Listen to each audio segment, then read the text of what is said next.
Hello everyone, ముందుగా మీ అందరికీ తొలి ఏకాదశి శుభాకాంక్షలు.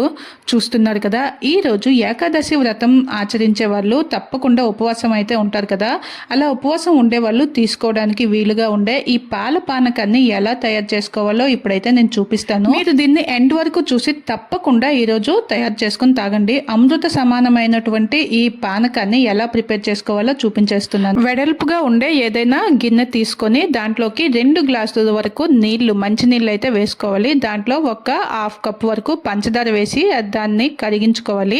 ఇలా పంచదార కరిగిపోయిన తర్వాత దాంట్లోకి 2 గ్లాసుల వరకు పాలను వేసుకోవాలి. తర్వాత అదే గ్లాస్తో 1 గ్లాసు వరకు పెరుగును కూడా తీసి వేసుకోవాలి. ఈ పాలు మనం కాచి చల్లార్చినవి లేదా పచ్చిపాలు, ఇంకా మనం పూజలో ఉపయోగించే పాలు అయితే మరీ మంచిది. చూస్తున్నారు కదా, ఇలా అన్నింటినీ మిక్స్ చేసుకున్న తర్వాత దీంట్లోనే ఒక 2 స్పూన్ల వరకు నెయ్యిని, అలాగే 2 స్పూన్ల తేనె కూడా వేసి వీటన్నింటిని కూడా మంచిగా మిక్స్ చేసుకోవాలి. ఒకవేళ షుగర్ పేషెంట్స్ ఎవరైనా దీన్ని తాగాలి అనుకుంటే మనం స్టార్టింగ్లో పంచదారని వాడాం కదా, ఆ పంచదారని స్కిప్ చేసేసి ఇలా తేనెని ఇంకో 2-3 స్పూన్లు ఎక్స్ట్రా వేసుకుంటే చాలా మంచిది.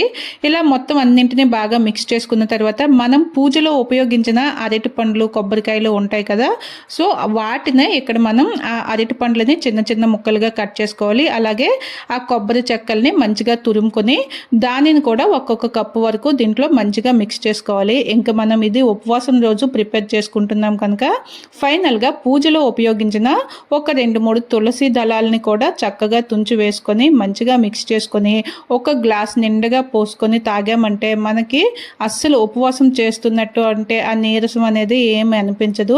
ఇంకా దీంట్లో మనం నెయ్యి, తేనె వేయడం వల్ల ఇన్స్టెంట్గా ఎనర్జీ కూడా ఉంటుంది.